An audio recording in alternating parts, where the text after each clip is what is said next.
Então, saltamos para o HTTP, depois voltamos no livro a seguir ao DNS está o SMTP, por razões históricas, porque o SMTP começou um bocadinho antes de ser definido, antes do HTTP, mas como vocês vão ver, há muitas coisas que estão em comum. Ambos são protocolos que usam ligações TCP, ambos são protocolos que originalmente enviavam as coisas em ASCII, portanto em texto. Ambos depois vão ver têm formatos semelhantes, com cabeçalhos, com respostas com códigos numéricos, muitas coisas semelhantes. No caso do HTTP, nós temos aqui a utilização do TCP para o transporte, com dois portos conhecidos. Podem pensar num servidor HTTP normal. Para começarmos, depois vamos ver em termos de trabalho, que hoje em dia vamos muito para além disto, né? Desde da Web 2.0, ou seja, o HTTP é usado, por exemplo, muito como back-end de APIs, ou seja, um protocolo para fazer RPC quase. Vocês agora já nem falam em RPC aqui em cadeira nenhuma, se calhar. Mas isso é quando eu quero ter um software distribuído, e tenho partes do software a ter numa máquina, partes do software a ter noutra máquina, tenho que ter uma maneira de conseguir invocar a partir de uma máquina coisas que são para ser executadas na outra máquina. E o HTTP evoluiu também para ser muito utilizado para isso, ou seja, para serem o que nós chamamos uma API, uma Application Programming Interface, ou seja, uma maneira de eu, a partir de uma máquina, invocar processos remotos noutra máquina. Mas começou por ser, e ainda é usado também como um protocolo basicamente para pedir fecheiros e receber fecheiros. Portanto, o HTTP da internet começou por ser um protocolo que o browser utiliza para fazer um pedido ao servidor e para receber um fecheiro. Normalmente é um HTML, depois são imagens, vídeos, e hoje em dia também pode receber código que depois vai executar, o próprio browser vai executar. Então, começando nesta visão de uma página estática, que é um fecheiro HTML, que depois tem os links para imagens que também são fecheiros estáticos. O fecheiro estático é um fecheiro que eu tiro e é um fecheiro que já está feito, já está guardado num disco alguns e eu simplesmente vou lá buscá-lo. Okay. Vou excluir agora aqui os vídeos, porque depois temos uma aula, porque o vídeo pode ser um fecheiro e também pode estar nesta filosofia e eu tenho que esperar que o fecheiro chegue todo, só depois é que começo a mostrar o vídeo. Mas também posso ir mostrando à medida que vou recebendo frames, que é o que acontece mais hoje em dia, que é o que nós chamamos o streaming de média contínua. Então, pensando só agora nos fecheiros estáticos, sejam eles o que forem, um servidor HTTP, basicamente, podem pensar nele como um servidor de fecheiros, quase, em que eu estou a receber pedidos feitos por um cliente. Eventualmente tenho aqui esses fecheiros em storage, pode estar replicada. Posso ter uma zona até de cache para alguns dos mais comuns, que até podem estar em memória não igual, portanto não em storage, mas em RAM, por exemplo. E depois tenho vários módulos para conseguir atender vários pedidos ao mesmo tempo, em que estou a ir buscar esses fecheiros e a enviá-los para o cliente. Nós depois vamos falar também nisto. Temos uma aula quase sobre isto, aqui no final da parte sobre os protocolos de nível de aplicação, antes de entrarmos na segurança, em que vamos falar depois em mais pormenor nas arquiteturas que se usam para suportar isto, porque nós sabemos que hoje em dia nós temos o HTTP a usar para aceder a sites muito, muito, muito populares e, portanto, com certeza não é só um servidor que está lá a responder aos pedidos dos milhares de pessoas que acedem àquela página. Portanto, o que acontece é que muitas vezes o próprio servidor é replicado e depois existe uma maneira de distribuir o código entre as várias réplicas. Então, como é que funciona? Nós temos TCP, tipicamente no porto 80, ou seja, quando nós não pomos nada, por exemplo, no browser, quando vocês põem só o URL, vamos ver o que é um URL. O URL tem o protocolo que eu estou a usar, HTTP, ou se for em cima de TLS, HTTPS, mas o protocolo é exatamente igual. A diferença é só no nível de transporte estar a usar o TCP/IP, não estar a usar o TCP com o TLS por cima. Se for o TCP simples, HTTP simples é o porto 80, por isso é que nós não pomos mais nada no URL, ou seja, só pomos HTTP dos pontos //, depois vem o nome DNS e depois não pomos mais nada. Eventualmente, se seguir ao nome DRS, vem o que nós chamamos mesmo o URI, que pode vir uma barra e depois vem o caminho dentro do servidor. Portanto, protocolo, nome DNS do servidor e depois a última parte do URL é o caminho dentro do servidor. Na parte do nome DNS, se eu não tiver a usar, portanto, antes da barra e do caminho, se eu não tiver a usar o porto por opção, que é o 80, ou se for o HTTPS, no caso do HTTPS, é o 43. Portanto, se for o HTTPS, é o porto 43. Se eu não tiver a usar nenhum nem outro, acontece, por exemplo, no trabalho, nós, por omissão, está configurado para usar o 2000, o porto 2000 e o 2043. Vocês, no trabalho, por exemplo, a seguir ao nome DNS, têm que pôr 2 pontos e o porto. No caso do HTTP 20.000, depois quando tiver a redireção para o HTTPS, ele vai sozinho mandar para o 20.043. A sinalização, que é o que nós vamos ver, é enviada na mesma ligação TCP dos dados. Portanto, por isso é que se diz aqui que o HTTP tem a sinalização no mesmo canal que os dados. Outra coisa importante que nós vamos ver é que não há nenhum estado guardado no servidor para cada cliente. Portanto, cada pedido, cada interação, pedido de resposta tem que ser self-contained. Não pode depender do estado para trás e para a frente. Isto é uma base também depois. É por isso que o HTTP, quando é usado como API, é uma API REST. Uma das letras desse acrónimo, REST, é o S at stateless. Que é precisamente a dizer isto, que não existe estado. Ou seja, eu quando recebo um pedido não sei nada sobre os outros pedidos. A não ser através de coisas que vêm no meu próprio pedido.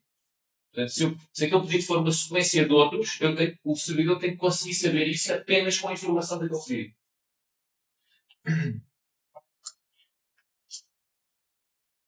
Até 1997 era usada a versão 1.0 só, e essa versão 1.0 o que faz é cada pedido é enviado na sua ligação TCP. Portanto, o HTTP era eu peço um link, recebo um link da versão TCP e só um link e só um fechado.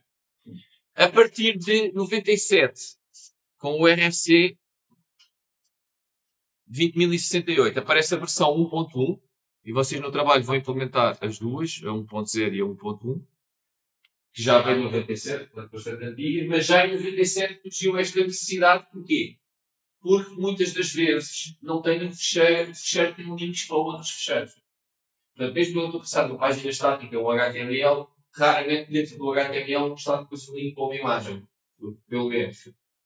Certo?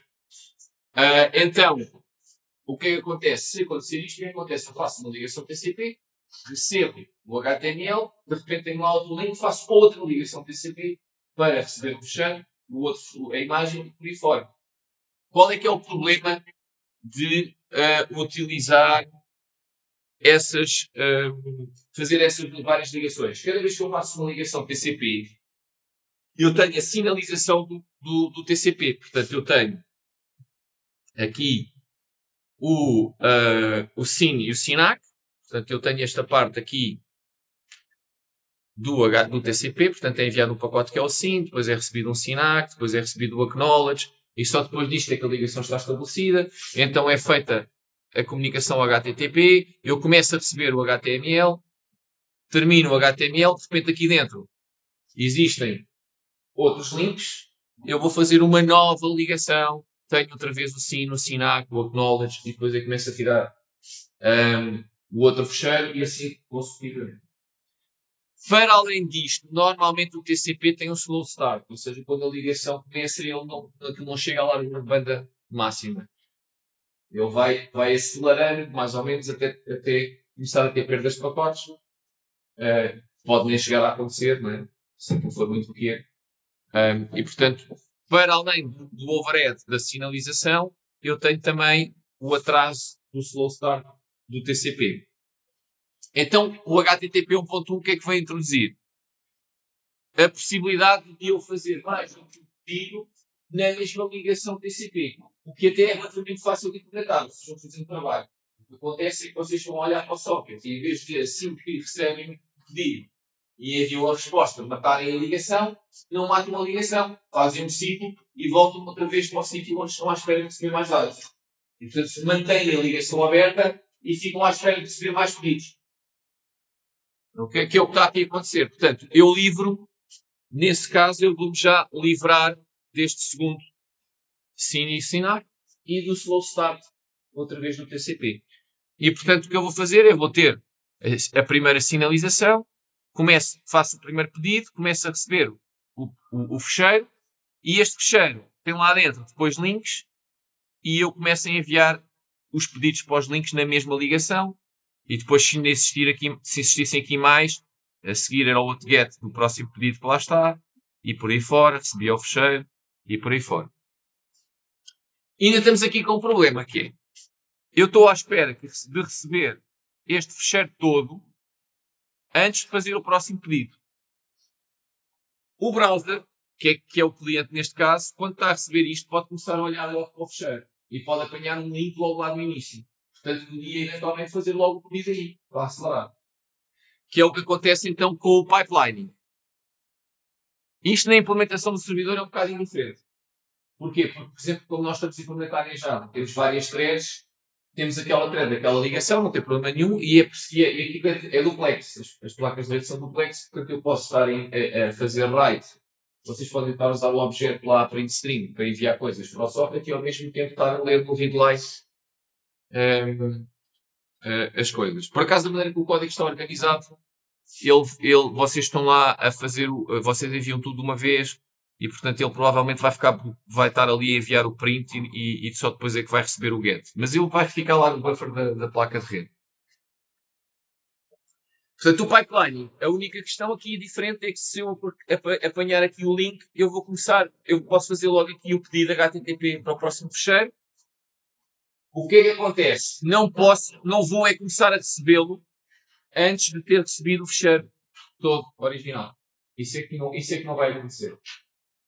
Portanto, eu não vou conseguir receber o fecheiro seguinte enquanto não receber o fecheiro anterior. Isso é a razão pela qual, e vocês vão ver isto no trabalho, a maior parte dos browsers modernos, mesmo estando a usar sempre HTTP1, vocês vão ver que muitas vezes eles nem vão reutilizar a ligação. Porquê é que eles não vão reutilizar a ligação? Ou pelo menos no nosso exemplo. Porque no nosso exemplo, vocês têm lá é muito pequenino. Vocês têm um HTML, como JavaScript, umas coisas muito pequenas, muito pequeninas.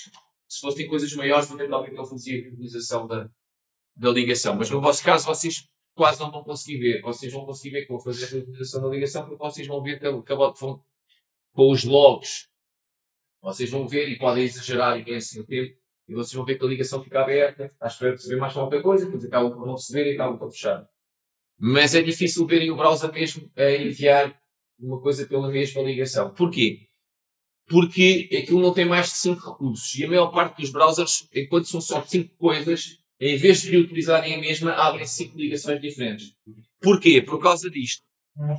Porque acaba de ser um trade-off, mas hoje em dia, como muitas das coisas são grandes, imaginem uma imagem que tem algum tamanho, acaba por valer mais a pena gastar de assinar do que fazer os pedidos das imagens todas, mas depois aqui estar à espera que cada imagem chegue. Estão a perceber?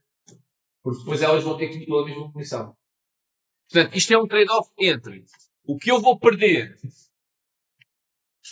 É um trade-off entre o que é que eu vou perder por abrir isto 5 vezes.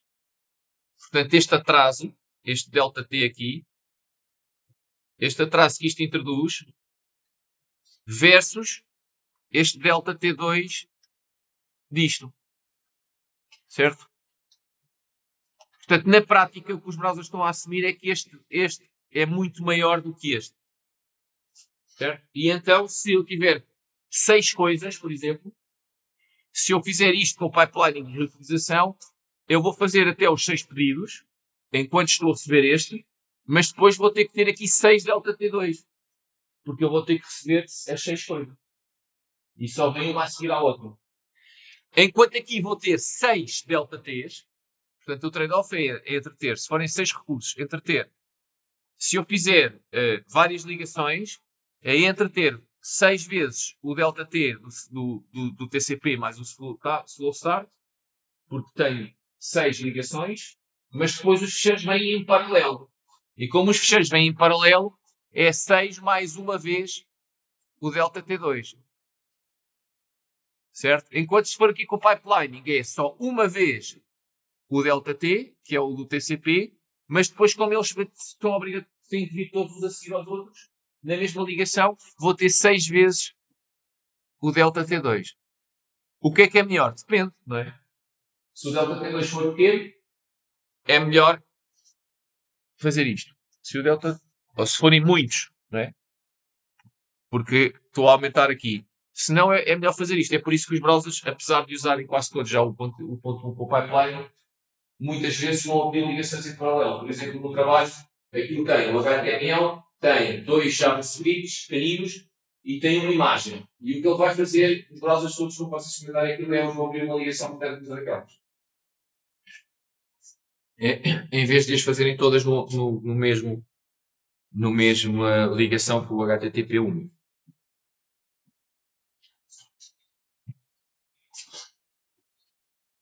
Então, estamos a ver que isto ainda não é pensar, ok, provavelmente isto é o pipeline, mas não é uma solução assim tão boa, porque na verdade os browsers até com o ponto muito ficou quase a abrir a maior parte dos ligações, pelo menos algumas ligações em paralelo.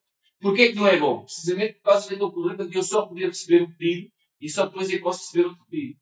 E porquê que isso é? Porque eu não consigo, no HTTP normal, misturar pedidos, certo?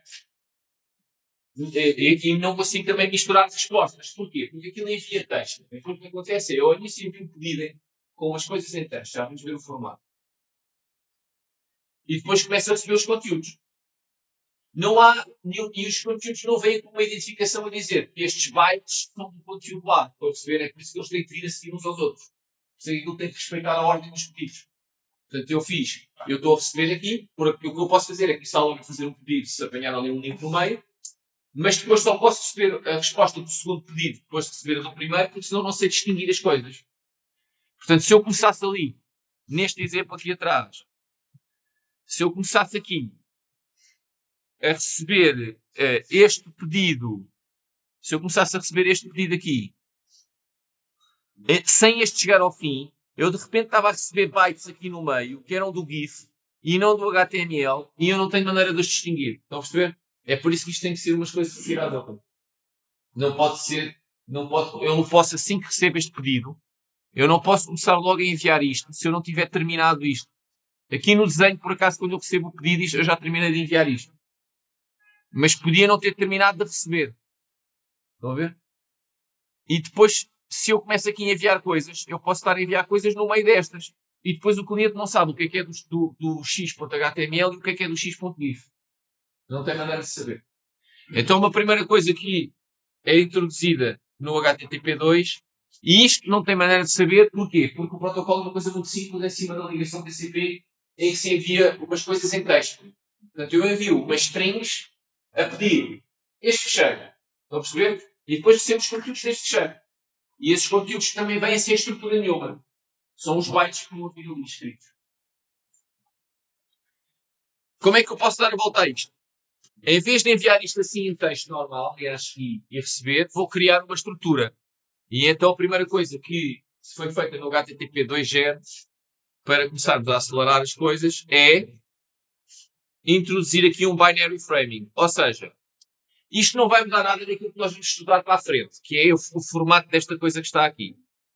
Isto vai se manter igual. No HTTP, a diferença é que no HTTP 1.1 isto é exatamente o que está aqui, ou seja, isto é escrito assim em texto, com caracteres ASCII. Portanto, eu escrevo este P como caractere ASCII, este O como caractere ASCII, por aí fora. Chego aqui e escrevo um /R. Estão a ver? Escrevem mesmo como texto, que é o que vocês têm no trabalho. e envia um pedido assim, em texto.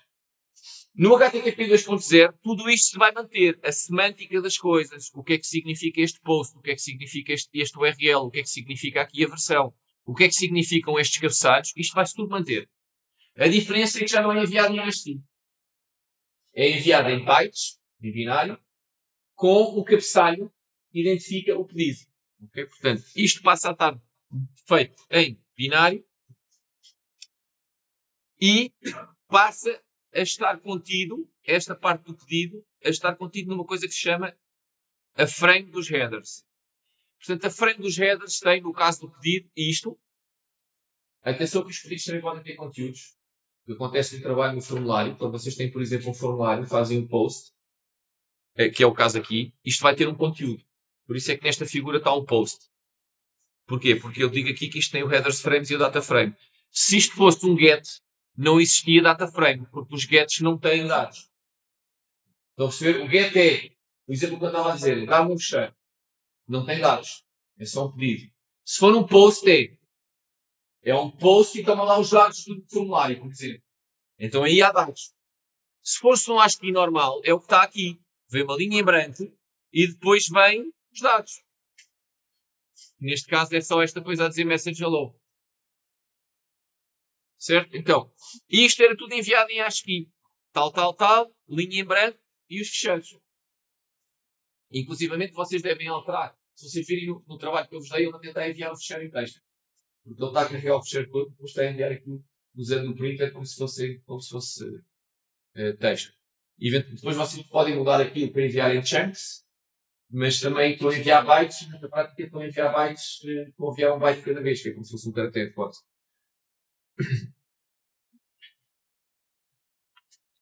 Isto acontece também no SMTP, vão ver. O SMTP normal, tudo é enviado em ASCII. Depois agora já existe maneira de enviar em binário os anexos, mas mesmo os anexos originalmente eram enviados em ASCII. Era codificado em base 64 e depois enviado em caracteres ASCII. Não é muito eficiente. No HTTP não é o caso, não há codificação em base 64. Aquilo envia byte a byte sem ser... É o valor que o byte tiver. Então isto passa a ser em binário e passa a haver um cabeçalho para os headers, para esta parte, até a linha em branco, e um cabeçalho para os dados, seja para os pedidos, seja para as respostas. Este cabeçalho é uma estrutura que é definida e tem lá um campo ao início que identifica qual é que é o pedido. Portanto, isto vai me permitir fazer o quê? Já não tenho que estar à espera de uma resposta que chegue ao fim para enviar a próxima. Posso enviar bocados de uma resposta e bocados de outra, porque como aquilo é uma estrutura destas, o que eu vou fazer é vou olhar para o cabeçalho disto e vou ver isto pertence ao pedido tal, portanto eu sei depois montar tudo no cliente. Ok? Portanto, tudo isto até aqui é igual ao HTTP1. Portanto, eu tenho a rede, uso TCP na mesma, opcionalmente uso TLS por cima, se for HTTPS. Diferença, no HTTP.1 eu trabalho diretamente em cima disto a enviar texto aos cabeçalhos e a receber as respostas, os conteúdos. Aqui introduzo uma nova camada que é estas frames definidas em binário. Em termos de programação, se vocês quisessem implementar isto de raiz, tínhamos que ir ver ao standard como é que é esta estrutura em binário e a diferença lá no vosso código é que em vez de usar aquele print string, usava o output string que escreve em binário e construíam isto. Punham isto dentro de um array de bytes e enviavam. Depois, numa ligação, eu passo a ter strings. A stream é o quê? É uma sequência de pedidos e respostas, ou seja, é o pedido e a resposta àquele pedido. Vão perceber? Portanto, é um pedido específico. O pedido tem, então, a frame de headers, vão ver? Que neste caso só tem frame de header, não tem frame de data, porque isto é um get. Já vamos ver o que é um get. O get é só para ir buscar coisas, não leva conteúdos. E depois começa a receber a resposta que tem a ver com este conteúdo. E isto está identificado neste tal header, com um número que chama-se o número da stream. Portanto, a stream é um pedido e a resposta daquele pedido. Estão a perceber? É isso que é uma stream. É uma coisa que identifica que aquela resposta pertence àquele pedido. Então, eu faço um pedido e vou receber então a resposta a esse pedido, que é da stream 1 também. Estão a ver? A resposta já tem headers frame, E obviamente que a resposta tem data frame porque tem dados. Porque o que eu estava aqui a pedir era um fecheiro HTML. E depois o que é que eu posso ter na minha ligação? Posso ter N strings. O que é que eu ganhei aqui versus HTTP 1.1? Só com este do binário. Estou a usar a mesma ligação e agora já não tenho aquele problema do line blocking, ou seja, não tenho que estar à espera de um pedido chegar ao fim para receber o pedido seguinte. Porque reparem, eu posso ter estas N streams em paralelo. Porquê? Porque se de repente eu recebo um bocado desta e a seguir um bocado da stream 2, o cliente vai olhar para o cabeçalho, stream 1 é para juntar ao que estava da stream 1, stream 2 é para juntar ao que estava da stream 2. E consigo ter os dois fecheiros em separado, posso estar a receber ao mesmo tempo bocados de resposta de cada um dos fecheiros. Porque depois, na prática, isto é dividido em pacotes TCP, não é? Isto não vem tudo de uma vez. Se o fecheiro for grande, não vem tudo de uma vez. E eu posso receber bocadinhos ali no meio.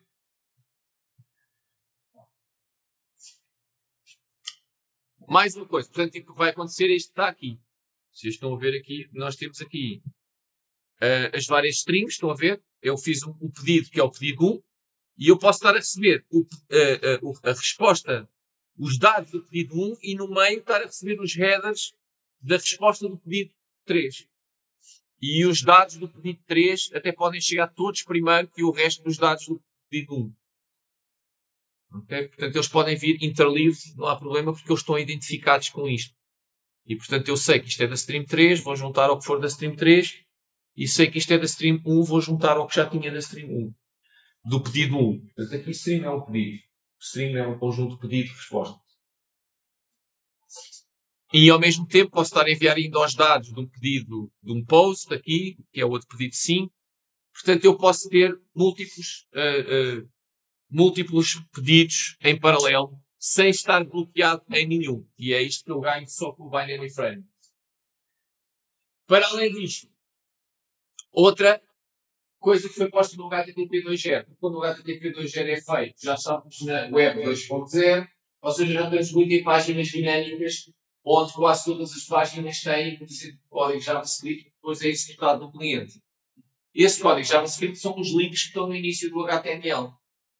E, portanto, no HTTP 1.1, o que é que acontece? Eu faço um get no fecheiro HTML, começo a receber o fecheiro e, de repente, vejo que tem lá um link para o JavaScript. Faço o get para esse fecheiro. E depois estava à espera que chegasse para o HTML todo, depois começo a chegar o JavaScript. Aqui, ok, vantagem. Como tenho o binário, começo a receber o HTML, apanho lá o JavaScript, envio o pedido do JavaScript e o servidor pode começar logo a enviar o JavaScript, mesmo que venha no meio com o HTML, que eu consiga identificar com os strings. Como isso é muito, muito, muito comum, o HTTP 2.0 e também ter imagens e não sei o quê, portanto, raramente um fecheiro HTML, por exemplo, não tem lá outros links para outras coisas, foi introduzida também uma coisa chamada server push, que é o quê? É, quando eu faço o get para o fecheiro original, por exemplo, este HTML, page HTML, o servidor começa-me a enviar o HTML, mas começa-me logo a enviar os outros dois. Que lá estão. Sem eu ter de fazer o pedido. É por isso que se chama server push. Para haver um mecanismo do cliente recusar aquilo, introduziu-se uma frame diferente que é esta promise. E, portanto, o que ele vai fazer é vai enviar esta promise e depois não é preciso fazer um get. Basta ele mandar uma coisinha a dizer que aceita. Basta ele não rejeitar aquilo e ele começa a enviar logo os dados. Portanto, isto vai poupar estes pedidos. Ou seja, isto vai fazer com que eu não tenha que fazer estes segundos pedidos aqui. Okay? Portanto, eu não vou ter nem que fazer o novo get para fazer este pedido, nem para fazer este. Outras vantagens. Estes push resources, que são estes tipos de fecheiros, podem ser cached, como todos os outros, podem ser reutilizados para páginas diferentes e as respostas são exatamente iguais às outras. Ou seja, isto é mais uma stream que não é lá identificada e pode começar a ser enviada logo no meio da primeira resposta originais. Do primeiro pedido, deste depois HTML. podem ser recusados. Portanto, por isso é que tem este nome de promise, em vez de ser logo uma header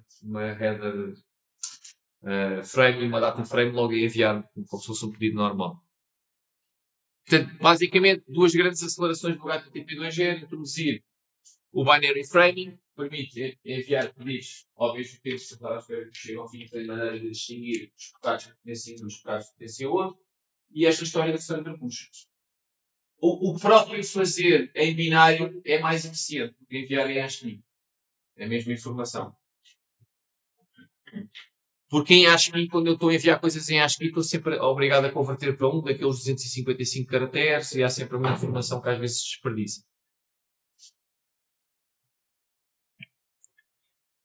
Mas isto ainda não terminou por aqui. O HTTP2.0 já é muito usado, só que normalmente só é usado em cima da HTTPS. Portanto, se vocês hoje andarem a ver, a maior parte dos sites onde nós vamos está a usar HTTP2.0. E a maior parte deles está a usar HTTPS. Como é que eu passo? Como é que os browsers sabem sempre usar HTTP 0.1? Vocês vão ver que os browsers vão sempre começar por usar 1. Sempre. Por isso é que o vosso trabalho vai funcionar. Eles vão sempre enviar pedidos em HTTP 1.1. A não ser se fosse em HTTPS. Mas mesmo em HTTPS, vocês não vão conseguir ver. Porque vai ser cifrado e por acaso não temos problema de ver aquilo lá nos logs, porque é feito na parte do TLS, não é feito na parte que vocês estão a programar. Vocês não começam a programar, já têm um stop TLS. O stop TLS, ou seja, a ligação já foi feita. Portanto, todo o handshake do TLS já foi executado. Vocês não estão a controlar enquanto programadores ali. Aquilo é feito numa classe que eu já vos dei lá, que é o init context, e quando vocês criam o servidor, ele já vai fazer isso. Vai buscar o certificado e vai fazer isso tudo. Se vocês quisessem usar HTTP2.0, era nessa fase, onde está lá programado o init context, que iam ter que fazer isso. Vão perceber? Era aí que vocês iam ter que fazer isso, essa definição. Porque o que acontece aqui, o TLS tem um mecanismo que, no início, nós vamos falar no TLS, vai na última aula da cadeira, depois, na última aula da segurança. Vamos no TLS e vamos ver o que é que está envolvido em termos de criptografia e etc. E há uma mensagem que nós vamos falar lá, por acaso nem vamos depois ver em pormenor, que é a primeira mensagem de todas que é enviada pelo cliente que está a fazer a ligação TLS. O TLS não é só usado pelo HTTPS, o SSH também usa uma espécie de TLS. Portanto, há ali várias coisas que usam, há várias coisas que podem usar no TLS. Essa primeira mensagem do TLS tem um campo onde o cliente pode dizer que protocolos é que vai usar em cima do TLS. E é assim que os browsers, é isso que os browsers usam para dizer que querem usar HTTP2.0 e não HTTP 1.0. E o cliente, quando recebe isso nesse client hello do TLS, vai logo fazer o framing em binário e essas coisas todas. Portanto, é um bocado transparente. Se vocês quisessem usar o HTTP2.0, tínhamos só que ir investigar como é que mudávamos aquela função que se chama init context na classe main para passar a usar HTTP2.0 e aquilo ser bem transparente para vocês, porque ele faz o binary framing sozinho. Quando muito tinham que mudar ali alguma coisa na leitura do socket, já não ia usar novamente aquela print string, a não ser que eles tenham um wrapper para manterem a mesma semântica, também pode acontecer. Existiria outra maneira, mas não é muito usada. Os browsers não usam. Existe outra maneira que é usar um cabeçalho que o HTTP tem, nós também vamos ver noutra circunstância, que é para o WebSocket, que é o cabeçalho upgrade. Portanto, esta é uma maneira, as duas maneiras são, há uma maneira que é passar, para saber que é HTTP 2.0, que é usar o cabeçalho do TLS, ou seja, no client hello. No client hello, que é a primeira mensagem, isto pode ser enviado e, portanto, quando eu estabeleço a ligação TLS onde o HTTP vai funcionar, ele cliente e servidor já acordaram que é HTTP 2.0 e que é para usar o binary framing e etc. E para manter a ligação ligada, porque no 2.0 a ligação é sempre mantida aberta. No 1.1 pode ser ou não, existem os cabeçalhos para controlar isso.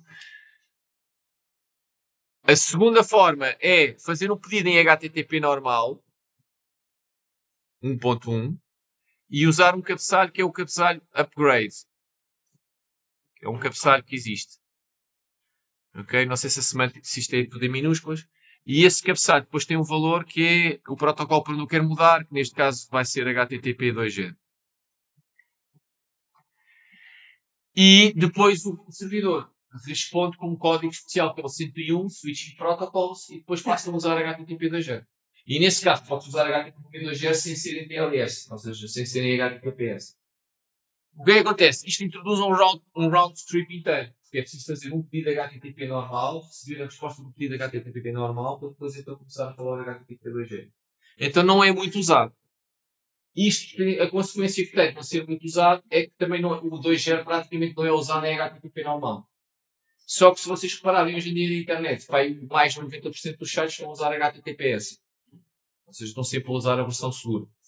Quando muito existe o que vocês têm no trabalho, que vocês vão implementar no trabalho, que é uma redireção ao início. Porquê? Porque nós nem sempre nos damos ao trabalho de pôr HTTPS lá em cima na barra. Aliás, nunca fazemos isso. Muitas vezes pomos só o URL.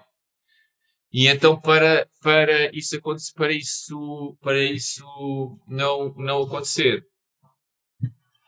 para isso não acontecer, muitas vezes os servidores aproveitam uma coisa que se chama de redireção, e, portanto, quando recebem um pedido em HTTP, envia uma resposta a dizer, não, tens de passar para HTTPS. E se passar para HTTPS, provavelmente o browser já vai tentar enviar um cliente hello a dizer que se eu suporte para HTTP 2.0 ou não, e vai passar para o 2.0. No vosso caso, o vosso programa vai dizer que não, por isso é que depois vocês continuam a fazer tudo como se fosse HTTP1. Mesmo quando estão a usar o TLS. Ainda existe uma evolução disto. Okay? Porquê? Porque é que ainda estamos aqui? Estamos a usar o TCP. Qual é que ainda é o problema do TCP? Eu tenho streams todas interligadas. No entanto, o TCP garante a chegada ordenada dos pacotes. Se lembrarem, porque já estudaram para trás em cadeiras de telecomunicações, certo? O TCP tem um acknowledge, tem um número de sequência, e se eu perder um pacote, vai haver uma transmissão e eu vou descartar todos. Não vou descartar todos, há uma janela, né? Há uma janela que eu posso receber, janela de recepção, mas tudo o que estiver fora da janela eu vou descartar. Né? Que eu esteja a receber sem ter recebido o que faltava. Então, o que é que acontece? Eu tenho na mesma o head of line, antes de explicar como é que isto funciona, vou dizer aqui qual é o problema. Eu tenho na mesma o head of line blocking. Ou seja, eu estou no TCP, o que é que acontece? Estou a enviar estas streams, estou a enviar a stream vermelha, eu estou a enviar a stream vermelha, estou a enviar a stream azul e estou a enviar a stream verde. Mas, se falha o pacote da azul, as outras ficam todas penduradas até haver a transmissão daquele pacote da azul. Ok? Então, os senhores da Google, que foi onde isto começou, propuseram ainda uma coisa que é, ok, isto não posso dar a volta, porque o TCP é o standard, certo? Não posso mesmo dar a volta a isto. Então, qual é que foi a ideia? Vou deixar de usar o TCP. Vou passar a usar o DP. Qual é o problema de usar o DP? O problema de usar o DP é que não tenho entrega garantida, o que é um problema. Porque se me faltar um pacote de um HTML, aquilo não vai fazer um rendering como deve ser. Se faltar um pacote de um JavaScript, que é código, o JavaScript não vai ser executado no browser como deve ser. Portanto, eu tenho que ter garantia de entrega. E o UDP não dá isso, certo? Não há acknowledge news, eu não sei se aquilo chegou ou se não chegou. Portanto, isso não podia ser. Eu não posso ter o HTTP, não posso enviar o JavaScript e não ter a certeza que chegou ao JavaScript todo. Porque depois não vai funcionar como eu quero. Então, o que é que eles pensaram? Vamos usar o UDP para desligarmos do TCP e vamos implementar isto tudo no nível de aplicação. Ok? Portanto, vão ter que ir ao nível de aplicação para enviar acknowledge, fazer isso tudo. Mas, o próprio controle do congestionamento vai estar também no nível de aplicação. O que é também uma vantagem, porque no TCP os controles de congestionamento também têm evoluído ao longo dos anos, mas depois têm que passar pelo processo de serem standardizados, serem implementados nas placas, né? Fazer o TCP precisar de hardware, na placa, e portanto essas coisas demoram muito mais tempo. Feito ao nível de aplicação, é de repente sair uma nova versão do browser, certo? E uma nova versão do software do servidor e eles estão a usar um congestion control diferente novo. Então, o nome para isto era Quick, que é um acrónimo que vem de Quick UDP Internet Connections. Entretanto, já está a ser proposto para ser standardizado e já está avançado para se chamar HTTP 3, versão 3. começou por ser, em 2012, por uma iniciativa da Google que só funcionava originalmente nos sites, portanto, no browser deles, ou nos baseados no Chromium, e depois nos servidores deles, tiveram os únicos que implementavam isto. Entretanto, a última vez que eu fui ver, já foi há 2 anos, o Chrome, tudo o que é suportado no Chromium, por exemplo, o Edge, o Opera, o Safari, o Firefox, todos eles já implementam o Quick do lado do cliente, depois do lado do servidor. Mas todos os servidores da Google usam isto. Portanto, não usam o HTTP 2 normal, usam o HTTP 3G e o HTTPS. Ou o Quick.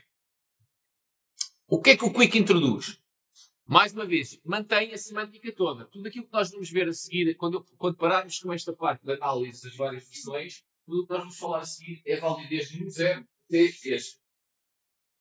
O que cada cabeçalho quer dizer, o que cada método quer dizer, o que cada resposta quer dizer, tudo isso existe em todos. Depois, o Quick mantém o binary framing, a identificação das strings, os push promises, tudo igual ao HTTP 2.0. Portanto, tudo aquilo que o HTTP 2.0 introduziu, o HTTP 3.0 mantém. A diferença é só mesmo que o HTTP 3.0 tira o TCP. E, portanto, tem que implementar ao nível da aplicação tudo o que o TCP dá. Entrega ordenada de pacotes, garantia correção de erros, etc. E controle de congestionamento. Portanto, estas 3 coisas que o TCP dá ao nível de transporte, como eu no nível de transporte estou a usar o UDP que não dá nada disto, tenho que implementar no nível de aplicação.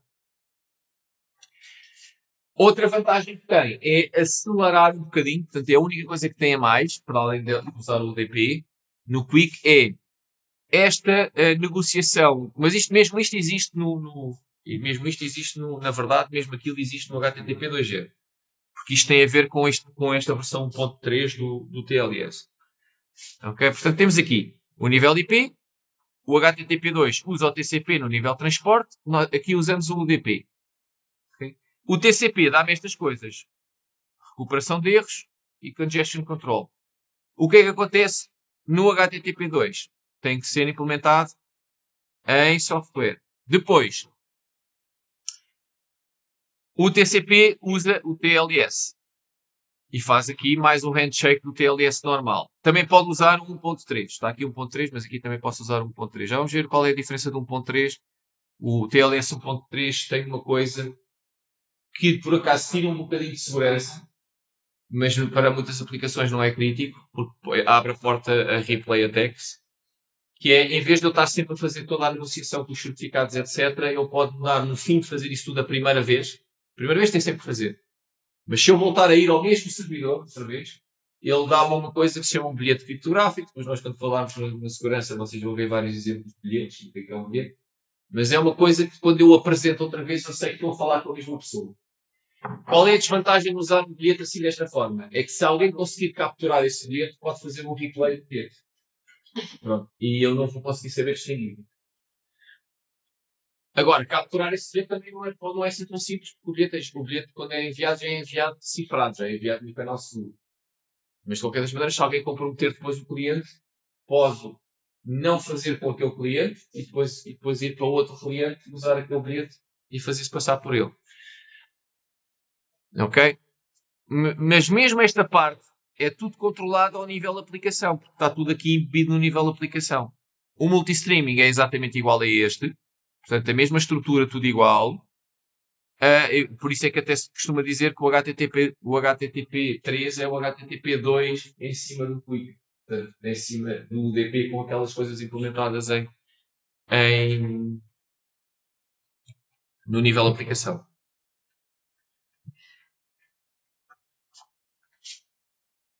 Então, qual é que é, para além da história do Get Offline Block desaparecer? Portanto, que isso foi a grande coisa inicial até, que era o TCP obriga a chegar em pontos por ordem, e o problema ali, sempre que olhava primeiro, tinha que estar à espera. Se eu conseguir fazer isto ao nível da aplicação, eu também tenho que garantir que eles chegam todos, mas como sou eu que estou a fazer a nível de definição e sei que aquilo é para o HTTP, já posso, por exemplo, não olhar para as números de sequência dos pacotes, mas olhar para as strings. Eu já recebi todos os bocados desta string, foi no esta string, então, mas posso continuar a receber da 2 e da 3 e da 4 e retransmitir isto da 1 e ficar só à espera da transmissão da 1. Essa era a primeira grande vantagem. Também ser mais fácil mudar os algoritmos de congestionamento, outra vantagem. Terceira vantagem é só que esta história do TLS. Portanto, o que é que temos aqui? No TLS 1.2, o que eu tenho é 3 round trip times. Este 1.2 é, por acaso, é o que nós estamos a usar no trabalho. Okay? É considerado seguro, etc. Não tem esta coisa aqui, esta otimização que nós vamos ver. Então eu tenho o handshake do TCP, SYN, SYNAC, mais o acknowledge. Aqui está só com duas para representarmos a utilização de 3 mensagens, que é o SYN, o SYNAC, e depois ele ainda envia um acknowledge a seguir. Aqui. Depois tenho o handshake do TLS, que envolve fazer o client hello, receber a cadeia de certificados, fazer aqui umas coisas criptográficas, depois enviar outra vez uma espécie de um sino no SYNAC, e no fim isto terminar com o acknowledge. E no 1.2 eu tenho sempre que fazer isto, porque eu tenho sempre que repetir no TLS esta parte. Tenho que fazer a autenticação outra vez sempre. Se for com 1.3, mesmo usando o HTTP2.0, isto é possível, eu tenho a ligação TCP e depois tenho um handshake TLS, que é mais curto, porque eu já não tenho que fazer a verificação dos certificados, porque eu guardei o tal bilhete que recebi aqui para sessões futuras durante algum tempo. Aquilo é válido durante algum tempo para sessões futuras com o mesmo servidor. E, portanto, aqui eu envio só esse bilhete, eu verifico o bilhete e, portanto, só não está feito. Portanto, eu tiro um round trip time aqui, que é do TLS. Portanto, elimino um round trip time do TLS. O Quick ainda é mais rápido. Porquê? Porque como não sequer usa o TCP, porque eu aqui tenho sempre que fazer este handshake, porque eu tenho que fazer a ligação TCP e só depois é que faço a ligação TLS. E quando faço a ligação TLS, tenho que enviar outra vez o server hello. Aqui, como é tudo feito ao nível de aplicação, eu posso começar logo no próprio handshake do Quick, posso enviar logo o bilhete. E condenso o round trip, condenso a ligação TCP e a ligação TLS numa só. Porque não tenho TCP. E até permite fazer 0. Mas no mínimo isto. E até permite, no caso do Quick, isto até pode fazer um round, com o tal risco do replay attack, mas eu até posso começar logo com o data transfer. Ok? Isto é uma desvantagem. Depois, quando falarmos na segurança, até vão perceber melhor. Que é a história do replay attack. Embora eu possa me proteger com algumas coisas. O bilhete pode ter um timestamp, pode ter um número aleatório que é gerado só uma vez. Mas aí também o bilhete depois só pode ser usado uma vez. Também só uma vez é que eu posso acelerar aquilo. Depois à segunda vez já não posso, já tenho que fazer outro bilhete com o outro andando. Okay? Eu posso fazer coisas do género para que aquilo, por exemplo, o bilhete só possa ser usado uma vez ou 2 vezes. Isto já tínhamos falado. Portanto, estão a ver? Portanto, as retransmissões passam a ser distinguíveis entre strings, enquanto no outro não, porque a retransmissão é feita pelo TCP e o TCP não sabe o que é que está lá a ser transportado. Não sabe que aquilo é HTTP 2.0, só olha para os números de acknowledge, para os números de sequência e para os números de acknowledge dos pacotes. O Quick, como é feito cá em cima, não. Eles fazem aquilo com as strings. Portanto, ele não está a ver se vê um pacote DP. Ele não está a ver se vê um pacote DP. Ele está a ver se recebeu todas as data frames de todas aquela string. E para ver se... Só que temos aqui um problema. Porque é assim. No caso do TCP, eu sei se o pacote recebeu ou não. Aqui, o que eu sei é se recebi todas as partes de uma stream ou não, que é maior do que o pacote. Portanto, depois pode haver... Eu posso ter recebido todos os pedaços, mas haver erros lá no meio. Mas o Quick dá a volta a isso, porque também temos a possibilidade de usar códigos de correção de erros nesses blocos, para ver não só se recebeu, mas se recebeu tudo sem erros. Porque como uma data frame pode ocupar mais do que um pacote UDP, o que é que pode acontecer? Eu posso pensar que recebi a data frame toda, mas perdi alguns pacotes UDP lá no meio. Mas isso vai ser detectado depois com o código de correção de erros. É enviado no fim, e depois quando eu vejo aquilo tudo, vejo que aquilo não dá certo com o que eu tinha. Ok? Portanto, a diferença aqui é, lá está, quando eu perco uma da azul aqui, posso continuar a receber da verde e da vermelha, enquanto no TCP não. Se eu perdi a azul, estes ficam todos parados, enquanto eu não receber esta outra vez. Enquanto eu não receber a transmissão daquela. Os outros vão ser descartados. Eu estou a recebê-los, mas não ser descartadas porque eu estou à espera, não é aquele número de sequência que eu estou à espera.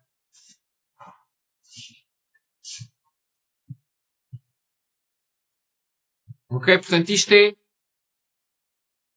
o HTTP. Começámos por aqui porque isto acaba por ser o que é mais relevante em termos de telecomunicações. Estamos a falar aqui de como é que a ligação é usada, a base de dados e como é que é o TCP. Agora, vamos olhar o protocolo, que é meio telecomunicações, meio informática, né? Mas estamos todos ligados, isto cada vez está mais ligado. Até porque hoje em dia vocês usam muitas vezes o HTTP e quem já fez CGR, por exemplo, para configurar os equipamentos de rede, usamos, uma das coisas que usamos é o RESTconf, por exemplo, que é um protocolo que eles têm, que usa o HTTP. Portanto, nós para enviarmos configuração para o router, enviamos essa configuração num pedido HTTP, com esta estrutura. Portanto, para verem, o HTTP é usado para N coisas hoje em dia, não é só porque nós aqui estamos a ver para a web, no livro está sempre a falar para a internet, browsers, não sei o que nós fazemos trabalhos, mas tem aqui, por exemplo, um exemplo que nós vimos na cadeira do semestre ímpar, que alguns de vocês se calhar vão fazer para o ano. Nós temos lá uma maneira de configurar os equipamentos, em vez de eu estar a entrar em cada um deles com o SSH, é ter aquilo já com software que fala com os equipamentos através da HTTP. E os equipamentos têm que ter um servidor HTTP lá na frente para receber aqueles pedidos e depois pegarem no que é enviado lá e transformarem aquilo na configuração. Então, como é que tudo isto agora, daqui para a frente, é comum às versões todas? Vamos começar por ver então o cabeçalho. A diferença é que do 2Gen e Quick, este cabeçalho está numa estrutura binária, que é o que nós chamamos os headers, o header frame. Se for no HTTP 1.0, não é distinguível, é o que é enviado ao início. E depois há uma linha branca separada, e depois começa a enviar os conteúdos. E então tenho o que seria então a frame, a header frame, seria isto, não é? Até aqui. E depois daqui para baixo seria o data frame. No HTTP eu vou enviar tudo de seguida. Com este carriage, com este /R/N a separar. Então eu tenho uma primeira linha que tem esta estrutura que está aqui. É uma string que tem até ao primeiro espaço, isto é um espaço, aqui, tem um método, já vamos ver o que é o método. Do segundo espaço até ao terceiro espaço tem o URL que, quando estivermos a falar em APIs, já não se chama URL, chama-se URI. Qual é a diferença? O UR é sempre a mesma coisa, é Universal Resource. Depois, quando é com L, é Universal Resource Locator. Quando é com I, é Universal Resource Identifier. Originalmente chamava-se URL porque é o quê? É um localizador do recurso. Quando é um fecheiro, aquilo é o caminho para o fecheiro. Tem o caminho para o fecheiro. Tem o nome DNS da máquina onde aquilo está, localização, e depois tem, a seguir à vaga, tem o caminho dentro da máquina até ao fecheiro. Mais uma vez, localização. Quando isto começa a ser usado para ser uma API, um HTTP, às vezes aquilo não é um fecheiro. E daí foi por isso que tiraram dali o locator, porque ele deixou de ser um recurso que eu estou a localizar e passou a ser uma funcionalidade que eu quero executar, por exemplo. Vocês ainda têm isso um bocadinho no trabalho, porque vocês vão receber um post e o que vocês querem fazer com o post é guardar uma coisa na base de dados. Não é enviar um fecheiro. Por acaso depois enviam um fecheiro para mostrar o resultado. Mas tem uma primeira parte que é a base de dados. E podia não ter mais nada. Podia ser só guardar a base de dados sem sequer dizer nada. Ou então mandar só uma resposta a dizer que teve sucesso. Pronto. Nesse caso, o que é que o URL está a fazer? Está a identificar a funcionalidade que vocês querem fazer. E é daí que depois vem o nome, o I de Identifier em vez do L de Locator. Portanto, isto é quando se fala mais. Que eu estou a ir buscar uma coisa, um fecheiro, um recurso. O I é mais quando isto está a identificar uma funcionalidade que eu quero fazer no servidor. Mas é a mesma coisa, tem a mesma estrutura. A estrutura disto tem uma primeira parte que é o protocolo. HTTP, vou pôr o S, que a maior parte das vezes agora é com o HTTPS. HTTP ou HTTPS. Já agora existem URLs para outra coisa, para outras coisas, por exemplo, para o e-mail. Aqui escreve-se mail to, para identificar o SMTP. Para transferir ficheiros também existe, por exemplo, FTP, //. Portanto, isto identifica o protocolo. Depois aqui temos o nome DNS, por exemplo, www.fct.nl.pt, de acordo com o que vimos na aula passada. Depois, a partir daqui, posso ter ou não uma barra. Se não tiver a barra, ele assume a barra no URL. E depois tenho aqui, então, um caminho para um fecheiro ou o próprio nome do fecheiro. Certo? O que é que está aqui neste URL? É só esta parte aqui. Não tem nem a parte do protocolo nem o nome DNS. O nome DNS vem num cabeçalho aqui de pedido, que é o cabeçalho host. O protocolo não vem, porque obviamente que é HTTP ou HTTPS, não é? Então o que vem ali no URL é este URL aqui. Quando vocês não escrevem nada, porque nós muitas vezes não escrevemos nada, não é? Muitas vezes nós não escrevemos nada aqui. Portanto, quando nós não escrevemos nada aqui, o que é que vem ali na barra e vai acontecer no vosso trabalho? Vem só na barra. O que é que vem ali no URL? Vem só uma barra. Okay? Se vocês forem ver o vosso trabalho, recebem o pedido, não escrevem nada. Vocês metem só localhost 2.21. E o browser faz o pedido, vocês recebem um pedido, vocês leem esta linha. Leem esta linha, fazem lá, está lá programado até já com o string tokenizer para ele dividir a string pelos espaços. Vai dar 3 tokens. A primeira string vai lá ter um metro. A segunda string, se vocês verem o que ela está, é uma barra. Porque não foi posto nada no browser, ele mete uma barra. Depois, se vocês forem ver, eu até deixei lá programado o que eu estou a fazer é, quando o URL é uma barra, eu acrescento o index.html, que é o fecheiro que eu quero enviar. Isto é muito comum. No segundo trabalho, vou usar uma framework que faz isto sozinho. Porque como quando vem só a barra, há um fecheiro qualquer que eu sei que é o default, que é o que eu quero enviar quando vem a barra. Depois, eu já ponho os links. Quando é o JavaScript, é que já vem barra, JavaScript, não sei o quê. Aí, se vocês forem ver, já não vem lá a barra, já vem barra, JavaScript. Porquê? Porque aí já não é o utilizador que tem que pôr. Portanto, normalmente isto é só ao início, é que eu faço qualquer coisa com aquela barra, que é para não obrigar o utilizador a saber que aquilo é barra index.html. Quando vem, é do link, já não é esse problema, porque já está no link. Quando o utilizador pega o link, não tem que escrever, não é? Ou quando o próprio link vem na página e o browser faz automaticamente o get, não é preciso estar a escrever nada, já não tem esse problema. Ok? Pronto, então temos agora, isto era o método, a primeira linha. Falta a versão, o que é aqui na versão? HTTP 10, 1, 20, 30. A seguir à primeira linha. Já agora, para terminarmos a primeira linha, então, exemplos de método, estão aqui os mais importantes. No vosso trabalho, vocês só olham para estes dois. Só suportam estes dois. Get e post. São os mais comuns também. Quando estamos a falar de APIs, são usados mais. Até uns que não estão aqui. Existe um que é o patch. Também envia coisas. Já é usado. Se eu tiver a falar de uma API, já vou usar o delete, por exemplo, mais vezes. Já posso usar mais métodos. O delete e o put também são usados mais em APIs. Quando eu estou a falar só do web, 90% das vezes são gets e posts. Portanto, ou é um get, dá um fecheiro qualquer, ou é um post que é para além que é o meu pedido também leva dados. Mesmo numa API, também me sabe consigo quase safar com o post e com o get. Às vezes só usamos mais por uma questão de semântica.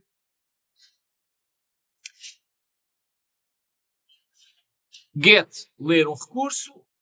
Read, ler só o cabeçalho de uma web page. É muito pouco usado hoje em dia. É mais como só com os HTML. O que o web faz é que o servidor, quando recebe aquilo, se for um fecheiro HTML, envia só até o body e para aí. Depois temos o put, que é para enviar um fecheiro. Aqui está o webpage, mas é enviar um fecheiro. Okay? Se isto for no contexto de uma API, pode ser enviar dados quaisquer. O post também é enviar dados, mas não é suposto ser um fecheiro. Normalmente, originalmente era para ser os dados de um formulário, até vai num formulário específico, numa string. Delete é uma ordem para apagar qualquer coisa. Depois temos o trace, que ele faz simplesmente um eco do pedido. Simplesmente ele vai fazer outra vez o mesmo pedido de volta. Serve para eu, quase uma espécie de ping HTTP. Portanto, se eu fizer um pedido de trace a um servidor, o que ele vai fazer é enviar-me o trace de volta. E eu simplesmente fico a saber que aquele servidor existe e a informação dele. Isto é para ligar através de proxies. Uma proxy é um servidor intermédio. Portanto, eu faço o pedido, em vez de fazer o pedido diretamente ao servidor final, o pedido vai primeiro para uma proxy, depois a proxy é que envia o pedido para o servidor final e depois eu fazer a resposta. A resposta vem para a proxy, depois a proxy é que envia outra vez para o cliente. É só uma coisa que está ali no meio, mas todos esses pedidos têm esta semântica na mesma.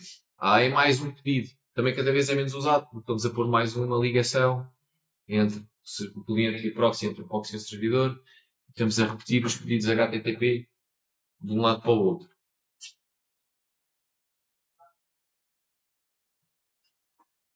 A seguir ao método. Vamos ver a resposta antes de entrarmos nos cabeçalhos. A resposta tem uma estrutura muito semelhante. Tem também uma primeira linha na mesma. Temos esta primeira linha na mesma. A diferença é que agora, em vez do método, é a versão que vem primeiro.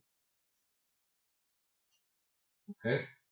Mais uma vez, separado por espaços. Mais uma vez, são três coisas, como no pedido. Só que as três coisas são: a primeira passa a ser a versão, que era a última no pedido. A segunda é um código de estado. Já vamos ver. A terceira é uma frase que normalmente está relacionada com o código de estado. Dá mais informação sobre o código de estado. E depois tem então o /R/N. E depois também tem cabeçalhos. E depois também tem uma linha em branco, como tinha no outro caso. E depois tem então o corpo da mensagem. Mais uma vez, HTTP até 1.1. Isto é enviado de seguida. Vem uma linha em branco. Isto é enviado de seguida. No 2.0 e seguintes. Isto é o que está dentro da headers frame. E isto é o que está dentro depois da data frame. Mas está lá isto na mesma. Com as mesmas fontes, está em binário, mas está dentro do binário. Depois de eu tirar do binário, transformo outra vez isto numa string e vejo outra vez o que é que cada coisa tem. Os códigos. Vocês estão habituados a ver, já viram de certeza num browser um 404, por exemplo, ou um 500. O 404 é um not found, o 500 é um server error.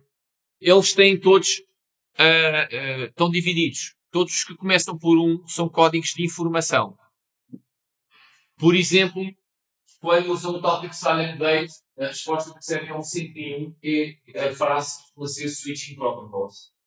Portanto, que é de informação só. Também vai haver no WebSocket, nós vamos usar o WebSocket. Não vou falar agora, porque temos uma aula que falamos nisso. Também vai acontecer a mesma coisa, o cabeçalho upgrade, depois ele envia uma resposta de 101, switching protocols. Depois temos a mais comum, que é as começadas por 2, sendo que a mais comum é o 200. O 200 é só action completed. Normalmente a frase que vem ali é ok. Se vocês forem ver, diz 200, ok. Aliás, vocês vão ver isso no trabalho, quando andarem a fazer lá debug. Depois temos códigos começados por 3, são códigos de redireção, também vão ver no trabalho. Existe o Temporary Redirect, que é o que vem na frase, que é, se eu não me engano, é o 310 ou 305, já não lembro de cor. Depois tem o 304, como já vamos ver, que é o Not Modified, que é enviado para um servidor quando eu peço um fecheiro e o fecheiro não se modificou desde a última vez que eu o pedi. Então ele, em vez de me enviar um 200 OK com o fecheiro, envia-me um 304 com a frase Not Modified. Depois temos os códigos de erro do cliente. Exemplos ao 404, que é o not found, que é se o cliente enviou o pedido para um URL que não existe. Ou existe também o 403, unauthorized, que é o cliente que não enviou a autorização necessária. E, portanto, e também existe um 400, como qualquer, que é o forbidden. A frase é forbidden, também tem a ver com o cliente não ter, aquele URL existe, mas o cliente não tem acesso a ele. E depois temos os erros do servidor. No menos comuns também acontece. Normalmente até vem só 500. Não diz depois mais. São 500 internal server error. Isto acontece, por exemplo, em sites que depois fazem um pedido a uma base de dados, uma coisa qualquer, depois aquilo aconteceu, uma coisa lá qualquer que não conseguiu, ou está mal formado, e ele enviou 500, depois às vezes conseguimos ver no browser ou não, às vezes só no console do browser é que aparece que houve um erro no servidor.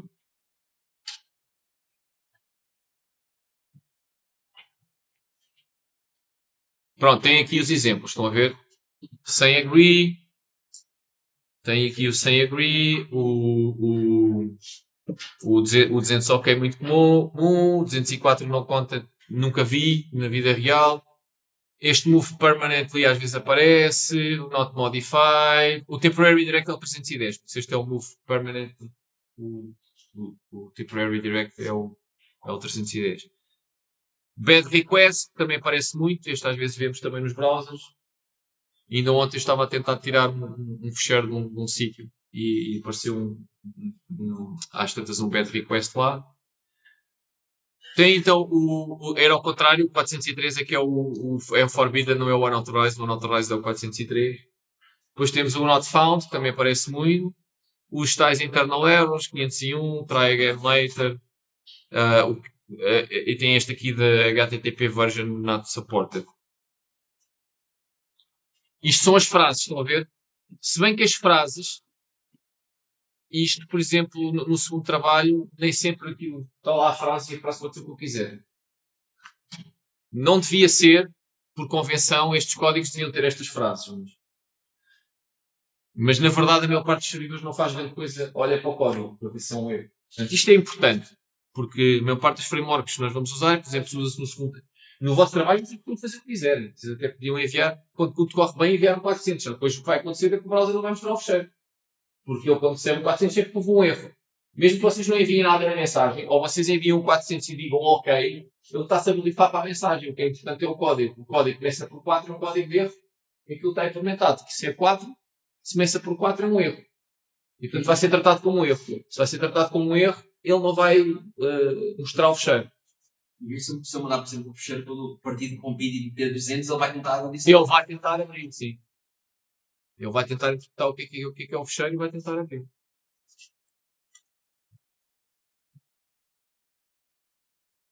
Pronto, vimos as duas primeiras linhas. Pedido, resposta.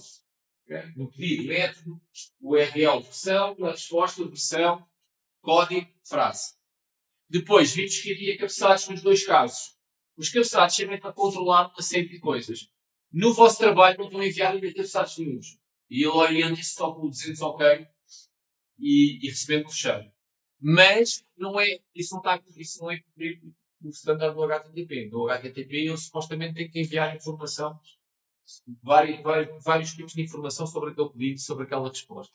Existem cabeçalhos que só existem nos pedidos, existem cabeçalhos que só existem nas respostas, e existem cabeçalhos que existem nos pedidos e nas respostas. Esta tabela está no livro, tem alguns dos mais comuns. Mas existem outros. Temos importantes que existem sempre. O host, que tem o nome DNS. Vem no pedido. Ok? Porquê? Porque quando eu recebo um pedido, o que vem no URL é só da barra para a frente. Do fim do nome DNS para a frente. Às vezes é importante para mim, servidor, saber qual é que foi o nome DNS daquele pedido. Porquê? Porque pode haver mais do que um nome DNS associado a um servidor, por exemplo. E o nome DNS pode ser importante para eu saber o que é que eu quero fazer. Porque, por exemplo, para fazer uma redireção no vosso trabalho, vocês devem usar o cabeçalho host para saber qual é que é o URL. Quando vocês fazem uma redireção, vocês têm que enviar qual é que é o URL onde o cliente deve ir a seguir. Mas o URL todo, com o protocolo, e o nome DNS, não o URL só parte de... Aliás, estou a dizer aqui, o URL até supostamente era só a parte a seguir, mas pronto. Então vocês têm que construir isso para enviar ao cliente. Para o código não estar dependente do nome DNS, imaginem que vocês mais à frente registram outro nome DNS e querem ter só o código de software a correr no novo.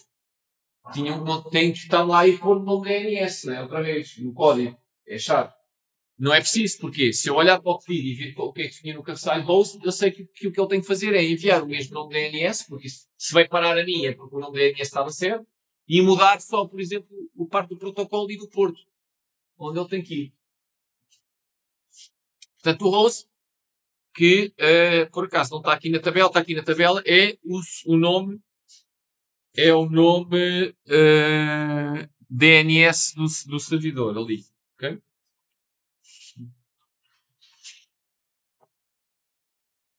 Depois temos o user agent, também vem sempre, e este user agent é enviado pelo browser. Okay? O user agent tem uma informação sobre qual é que foi o software que foi utilizado no cliente para fazer aquele pedido. Normalmente, se for na web, traz a informação do browser, etc, etc. Se for uma API, já pode trazer outra coisa. Pode trazer só uma identificação de quem é que está a fazer a invocação na API. Portanto, user agent, informação do browser e a sua plataforma, ou de quem está a enviar, pode não ser um browser, se isto for uma API. Depois temos aqui, mais cabeçados, o accept, também é no pedido, que é o tipo de páginas que o cliente consegue abrir. Depois temos o char set para coisas de texto, que também é qual é que é os character sets que o cliente sabe interpretar. O TF, o Unicode, ISO, não sei o quê, há vários. O encoding, a mesma coisa. Vocês podem ver o vosso trabalho, começar a ver hoje.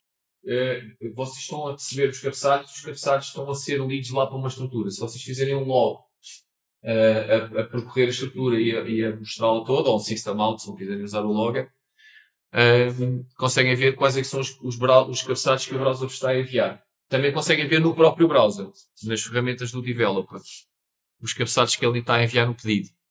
O accept language também é as línguas português, inglês, por aí fora, que são aceitos pelo browser. Depois temos estes dois que têm a ver com caching. Okay? Já vamos ver mais em pormenor, que é o if modified since nem sempre é enviado. Vocês vão ver que para testarem no vosso trabalho, já vão ter, os browsers também nem sempre enviam isto. Nem um nem outro, mas porque isto depende do browser, mas vocês controlam. Isto traz uma data e é enviado se o browser já recebeu aquele fecheiro alguma vez naquele servidor. Se ele já recebeu aquele fecheiro alguma vez, quando aparece outra vez aquele fecheiro, ele pode enviar este cabeçalho e dizer qual é a data do fecheiro que ele tem. E depois, quando o servidor recebe este cabeçalho, pode ver se o fecheiro, entretanto, mudou ou não. E se mudou, envia um 200 OK e o fecheiro. Se não mudou, envia um 304 not modified. E não envia o fecheiro. O if then match é exatamente a mesma coisa, mas em vez de usar uma data, usa uma coisa qualquer que não está aqui definida, que é uma tag, o que é, mas normalmente o que se usa é um hash do fecheiro. Faz-se um hash do fecheiro e envia, mais uma vez, o servidor, a primeira vez que envia o fecheiro, envia o hash, o browser guarda e depois quando vai ao mesmo servidor pedir o mesmo fecheiro, envia o if none match com o hash na versão do fecheiro que tem e o servidor, mais uma vez, vê se o hash for igual, quer dizer que o fecheiro é o mesmo, manda o not modified, se o hash for diferente, envia o fecheiro outra vez. O host já vimos. O authorization serve para fazer uma autenticação básica do HTTP. Não tem grande segurança. Aliás, se for em HTTP normal, não tem segurança nenhuma. Porque o cabeçalho vai em claro. E, portanto, eu posso simplesmente apanhar o Wireshark o valor daquele cabeçalho de authorization e depois fazer replay. Certo? Isto é um mecanismo, vocês vão usar no trabalho, é um mecanismo básico do HTTP e os browsers fazem o quê? Quando recebem um 403 non-authorized, automaticamente abre-lhe suas janelinhas quando nós pomos o username e uma password. Quando nós pomos o username e password nessa janelinha, ele faz o pedido outra vez e mete o valor do username e da password neste cabeçalho authorization. que depois o servidor, quando recebe o pedido, vê se lá está esse cabeçalho. Se tiver, saca a string, compara e vê. Já vamos ver outra vez também isto melhor. O referrer é usado quando há proxies, okay? Porque é o URL de onde o pedido veio antes. Portanto, depois é a proxy que está a enviar. E, portanto, mete neste cabeçalho o user agent que enviou a ela. O URL que enviou a ela. Se houverem várias, porque até podem enviar vários proxies pelo caminho. Não posso enviar para uma proxy, essa proxy nem enviar para outra proxy, só depois é que envia para o servidor final. Depois temos os cookies, também vamos ver em mais pormenor. O cookie é no pedido, o set cookie é na resposta. Portanto, não existem nas duas. Okay? Já agora, todos os que estivemos a ver até agora, todos os que estivemos a ver aqui até agora, estes são todos só para o pedido. Ok? Não são para não existem na resposta. Os cookies, já vamos ver, toda a gente já ouviu falar dos cookies, porque desde que saiu a lei da proteção dos dados na Europa, os sites têm que perguntar muitas vezes se a gente quer guardar os cookies ou não. Okay? Os cookies têm a ver com o facto do HTTP ser stateless. Ou seja, eu não ter informação nenhuma sobre quantas vezes é que o cliente já falou comigo. Ou se o cliente alguma vez falou comigo antes. Os cookies vão servir para isso. Okay? Porquê? Porque o set cookie é um cabeçalho da resposta e os clientes guardam essas coisas. Vêm nesses cabeçalhos da resposta, no cabeçalho set cookie. E depois voltam a enviar para o mesmo servidor no cabeçalho cookie. E então é uma maneira de postar, não é? Eu ponho o que eu quiser no meu set cookie e depois quando me aparece aquele valor outra vez, eu sei que é aquele cliente que apareceu outra vez. O server vem sempre, vocês no trabalho devem preencher sempre isto, que é a informação sobre o servidor. No vosso caso é uma string que lá está, que diz server 2425, qualquer coisa. Depois, o content encoding não é obrigatório, mas estes dois vocês devem enviar sempre. Nem o content encoding nem o language são obrigatórios, mas o length e o type deviam ir sempre. Porque o length e o type são fundamentais para o browser interpretar o fecheiro. E, por exemplo, se vocês não enviarem nada, a maior parte dos browsers, como eu vos dei, ele está a conseguir abrir aquilo. Inclusive até está a conseguir distinguir o que é JavaScript, o que é HTML e etc. Mas, por exemplo, se enviarem um content type errado, vai dar asneira. Por exemplo, se enviarem um JavaScript e terem no content type, que é um HTML, vai dar asneira, por exemplo. Ok? Portanto, isto é o tamanho do que vocês estão a enviar, isto é o tipo. Isto é uma coisa que é o MIME que já vinha do mail. Que existe aqui também. Okay? Que identifica o que é que vai ali. Se é uma imagem, se é um JavaScript, se é texto, se é o que é. Depois, outros importantes. O last modified está ligado ao if modified since. Portanto, um browser só vai enviar um if modified since se já recebeu daquele servidor um fecheiro e se nessa resposta vinha este cabeçalho, porque senão não tem maneira de saber a data do fecheiro. Okay. E isto tem a data do ficheiro. Okay? Aqui está pages porque no livro está muito agarrado à história da web, mas isto é o HTTP é usado para outras coisas.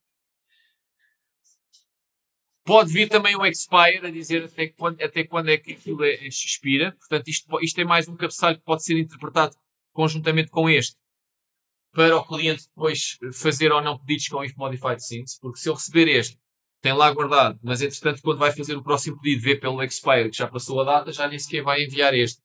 Porque sabe que tem que pedir aquilo outra vez e acabou. O location vocês vão usar, este vocês não vão usar. Vocês vão usar estes dois, este aqui também, ou um semelhante que é este. Okay? Este é tag, pode ser usado para isto do if none match. Portanto, ele envia este if none match se tiver recebido na resposta anterior um tag, com a tal tag. Ok?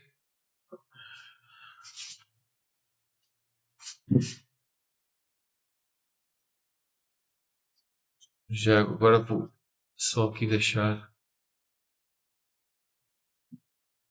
Portanto, estão relacionados uns com os outros. Este na resposta Este na resposta está relacionado com este no pedido a seguir. Este na resposta está relacionado com este no pedido a seguir. Este na resposta está relacionado com este no pedido a seguir. Ok? Os outros não, são mais independentes, não é? Portanto, estes vêm sempre no pedido, estes devem vir sempre na resposta. Outra coisa que vem sempre, este aqui é para o temporary redirect, ou seja, se eu quiser fazer uma redireção, este cabeçalho tem que ser preenchido e aqui vai o URL para onde ele deve enviar o pedido a seguir. Vocês também vão usar isto no trabalho. Vocês recebem, quando recebem coisas em HTTP, devem enviar um código temporary redirect e devem preencher este cabeçalho location com um novo URL para enviarem para o browser. Depois, este cabeçalho deve ir sempre. Eu não sei se no código que vos dei já está a enviar sempre ou não. Eu acho que até está. Mas se não vejam, eu não sei onde é que está a ser criado este cabeçalho. Eu agora mudei bastante a estrutura, portanto este tipo de pormenor pode ter saltado.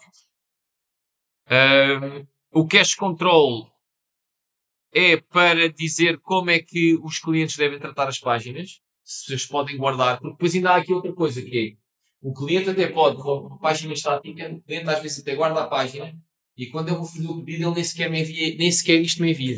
Nem sequer envia um pedido com isto.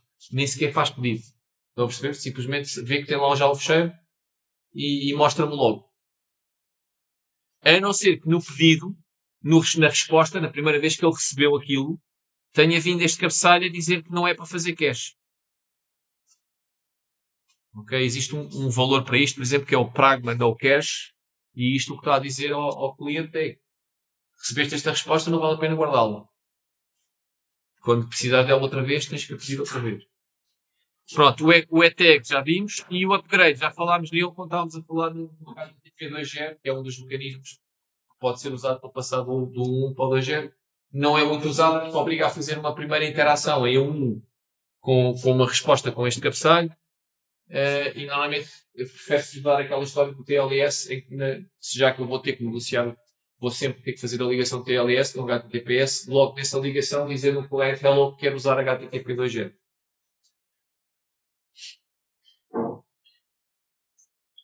Ok, pronto. Agora os acetados vão ter aqui.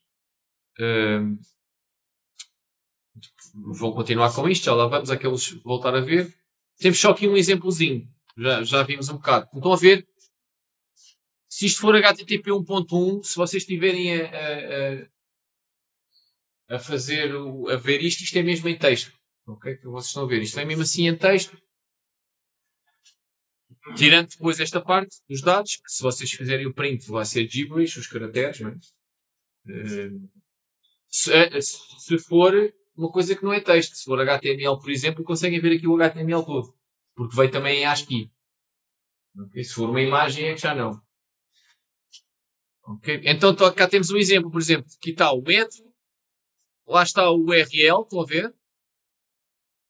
Sem o nome DNS nem a parte do protocolo, é só mesmo o caminho depois dentro do servidor. Versão. Okay? Cabeçalho host. Então eu aqui sei, reparem, se isto foi HTTP normal, qual é que foi o URL que foi usado aqui? HTTP, não sei se estou a pôr a barra bem, acho que sim. Cabeçalho host tem o nome DNS, portanto foi www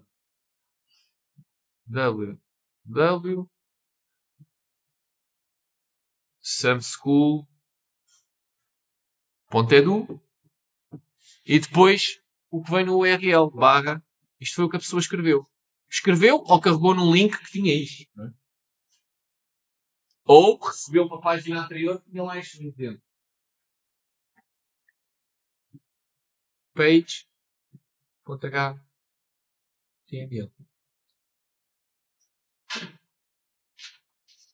Estão a ver? E eu sei isto por causa deste cabeçalho host que me diz qual é o nome DNS. Connection, cabeçalho connection, não estava ali na tabela. Serve para controlar as ligações 1.1, certo? Uma ligação 1.1 pode-se manter aberta, não é? Para fazer mais pedidos. Este cabeçalho, com este valor close, está a dizer que, ok, eu estou a usar HTTP 1.1, mas eu não quero manter a ligação aberta. User Agent, informação sobre o User Agent. Informação sobre o user agent. Estes slides devem ter timers, por isso é que isto passa às vezes. Neste caso é o Mozilla, portanto isto não foi um Firefox, provavelmente. E Accept Language PT, e isto havia ter eventualmente aqui mais cabeçalhos. A resposta, neste caso, é um 200 OK. Cá está. Versão é a primeira coisa, código e depois frase. Connection close, é ele a aceitar, ok, isto é HTTP 1.1, mas tu não queres manter a ligação, podemos fechar a ligação. Podia ter aqui o valor keep alive. E então aqui, o cliente está a dizer que quer manter a ligação aberta, mas o servidor pode responder com close na mesma. E fecha a ligação. Ou então, responde com keep alive também, e a ligação fica aberta. E nesse caso, pode pôr, há outro cabeçalho que é o keep alive. Ou seja, além deste connection, o keep alive pode ser o valor do cabeçalho de connection, mas também é um cabeçalho chamado keep alive. Estão a ver? Portanto, aqui seria não close, mas keep alive. E depois teríamos um cabeçalho aqui a mais, alguns, antes desta linha em branco. Portanto, aqui antes da linha em branco. Aqui. Alguns aqui no meio. E íamos ter então um cabeçalho. Keep alive.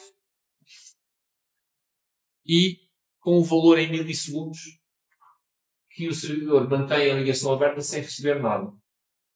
Ok? Isto é uma indicação para o cliente. Ok. Pediste keep alive. Eu vou manter a ligação aberta 20 milissegundos. Se durante 20 milissegundos não receber nada, fecha a ligação.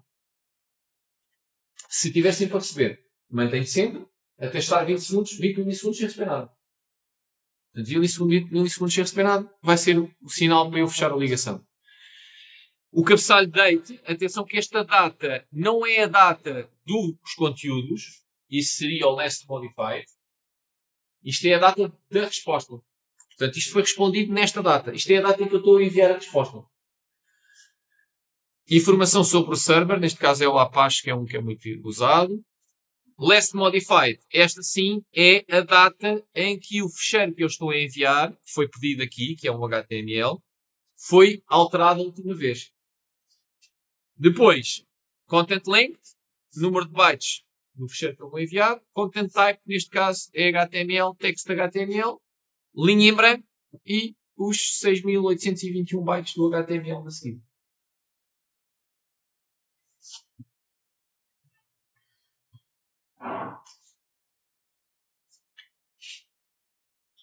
Cookies. Como estávamos a ver, não há memória entre de utilizações anteriores, pedidos anteriores do cliente. Não existe. Cada pedido de resposta é uma interação única, autocontida. Então, logo ao início, muito ao início, 1995, 30 anos já, num browser que era o Netscape, vocês não sabem o que é, foi o primeiro browser que houve. Já não sei o que aconteceu ao Netscape, mas eu acho que a Netscape está mais ou menos luz também na origem da Google. Acho que a Google comprou o Netscape na altura. E depois acabou por deixar de existir. Pois, já não sei qual é que foi o browser da BR que apareceu a seguir. E a primeira coisa nem sequer fazia parte do HTTP. Ou seja, isto era uma coisa do browser. Portanto, os pedidos que eram feitos com aquele browser enviavam aquilo. E depois havia uns servidores que também enviavam os cookies. Esta era a primeira versão, depois 2 anos depois, foi standardizado neste RFC 2109. E depois ainda houve esta versão 2 que tinha um cabeçalho que em vez de ser 7 cookie era 7 cookie 2, mas praticamente não é utilizado. Nunca entrou em uso. Já se usava o outro, não traz nada de especial.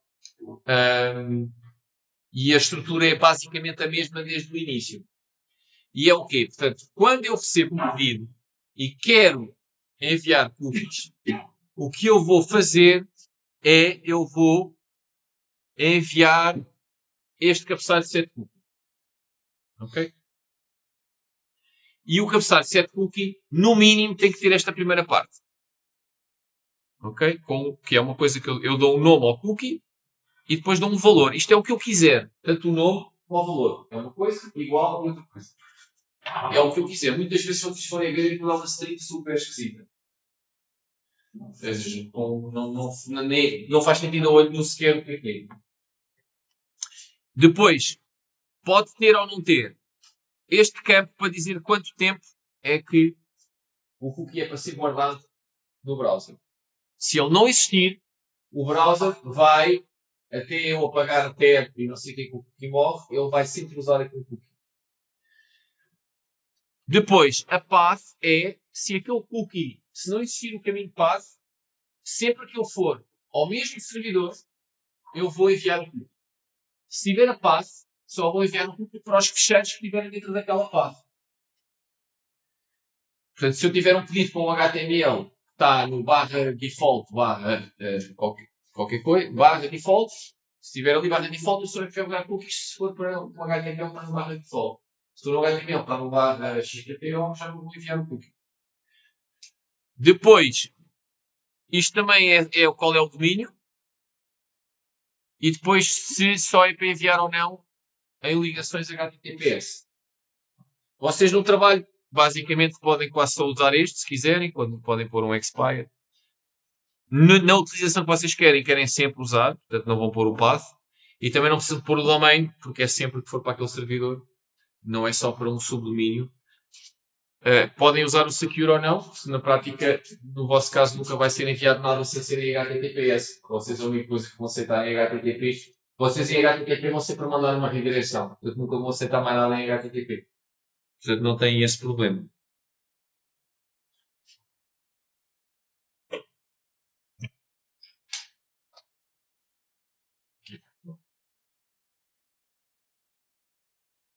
Tem aqui então, isto é o que nós estivemos a dizer, é o que é que cada coisa faz. Tem aqui um exemplo de o que é cada campo. Tem aqui um exemplo. Set cabeçalho, set cookie, customer, igual e uma coisa qualquer. Portanto, isto é o nome que eu dei e isto é o valor que eu quis dar. Isto quer dizer, como tem a path igual à barra, quer dizer que é para todos os pedidos que vai para o servidor, ele vai enviar este cookie e vai enviar isto até esta data. Portanto, quando passar desta data, se fosse hoje, já não ia enviar, não é? Porque já passou. Nos pedidos seguintes, para todos os documentos, por causa do path barra, para aquele mesmo servidor de onde eu recebi o set cookie, eu vou enviar o quê? Esta parte. Okay? Nome, valor. Este cabeçalho, set cookie, é o único cabeçalho HTTP que pode ser enviado mais do que uma vez. É o único que pode aparecer uma resposta repetido. Porque eu posso ter N cookies. Cada cookie vem no seu cabeçalho set cookie. Isto, por exemplo, vocês vão ver no projeto que eu vos dei no trabalho, que vocês têm um properties para os headers normais, em que aqui é uma string e o value é uma string, só que o que é que acontece? Vocês não podem ter umas keys iguais. Então o cabeçalho set cookie não pode estar nessa estrutura.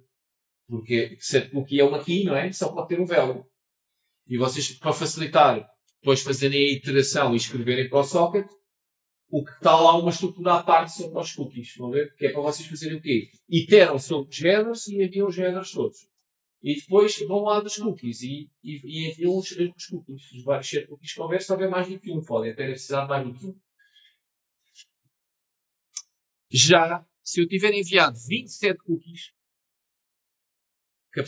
20 cabeçalhos de 7 cookies, no pedido a seguir o cliente só me vai enviar um cabeçalho cookie. O que vai enviar é 20 coisas aqui separadas com ponto e vírgulas. Ok? Com não velho, 20 coisas. O que quer dizer que vocês também vão ter que tratar isso no trabalho. Vocês daqui vão ter que tirar esta string toda e vão ter que ver quantos cookies é que estão lá dentro. Porque pode ser mais do que um também. Podem querer fazer mais do que um. Mais uma vez, podem até ter só um, mas se tiverem mais do que um, têm que fazer isso. Portanto, o tratamento deste cabeçalho, apesar de no objeto do pedido, este está no coisa porque é único, está na mesma estrutura dos outros, está dentro daquela estrutura headers, mas depois existe lá uma array list, acho eu, de strings que a ideia era vocês já poderem usar para tirar daqui os vários e guardar num array de strings os vários cookies para depois terem os cookies em separado.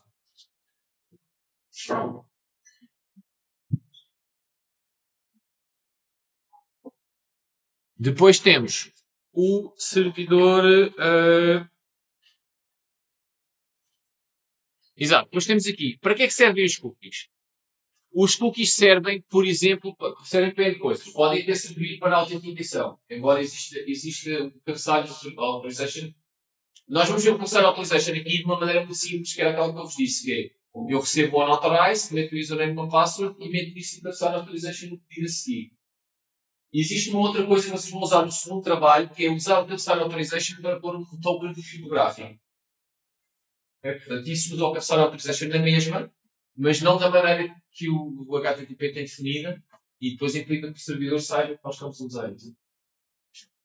Outra maneira de fazer isso, e para que é que isso é usado? Para isso só tem que pôr o username e password uma vez. Portanto, eu ponho o username e password uma vez, o servidor envia-me o tal token criptográfico e ele nos pedidos a seguir envia isso no cabeçalho de authorization.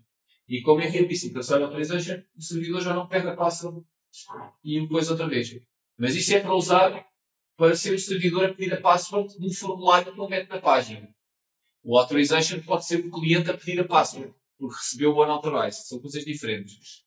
O cookie, neste segundo caso que estamos a falar, que é, eu não estou a usar o unauthorized, o que eu estou a fazer é quando eu vou à página, ele envia um 200 OK, mas o 200 OK o que traz é um formulário para eu pôr o username e password.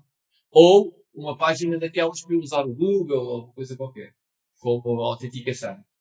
Quando eu faço com sucesso, ou o username ou o password, ou usando a autenticação do Google ou do Facebook ou aquilo que for, e o servidor consegue autenticar, ele depois pode me enviar ou o tal token para eu enviar no authorization e seguir, em interações a seguir, ou pode enviar isso no set cookie.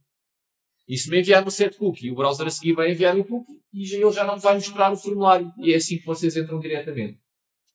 Já agora em tempos ditos, já há muito tempo, ainda o Facebook era popular, não é?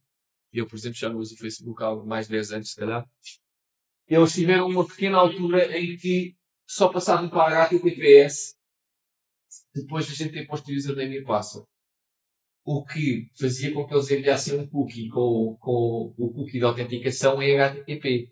Então alguém fez logo uma extensão para o Chrome, por exemplo, que qualquer pessoa que entrasse naquele browser no Facebook, aquilo que sacava o cookie, mesmo que a pessoa não depois apagasse aqui, aquilo depois dava para fazer replay e entrar na conta com o cookie, sem eu pedir a password. Outra coisa que é usada é para os shopping carts, quando vocês estão e preenchem e depois voltam outra vez ao site, ele consegue preencher aquilo porque vocês preencheram o shopping cart, eles enviam-vos um set cookie, com uma informação qualquer que ele lá define, tem aquilo tudo, e que depois, quando vocês vão outra vez, o browser envia o cookie e ele vê lá no cabeçalho do cookie, olha, este é o que tinha este shopping cart, e ele mete aquilo tudo.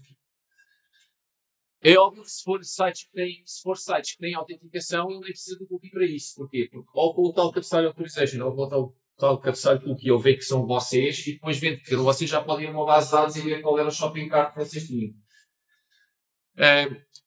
Porquê é que a União Europeia obrigou àquela história de nós termos que dizer se queremos os cookies ou não?